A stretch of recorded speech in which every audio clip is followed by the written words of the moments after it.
Remove the two hinge pins that secure the glove box. You can use a trim panel tool or a pair of pliers to help pull the pins out of place.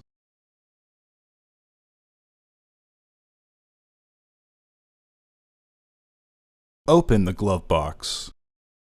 Remove the damper arm. In this case, it was missing from the vehicle. Detach the glove box from the hinges. Pinch the tabs on the side of the housing and remove the housing door.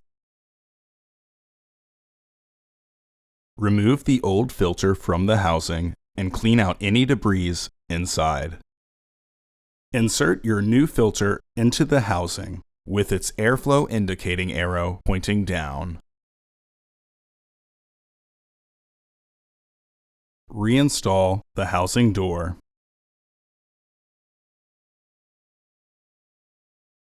Reinstall the glove box by relatching the hinges. Reinstall the damper arm. Close the glove box. Reinstall the hinge pins.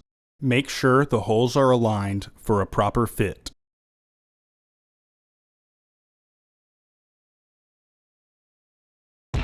Order your parts today at filterheads.com.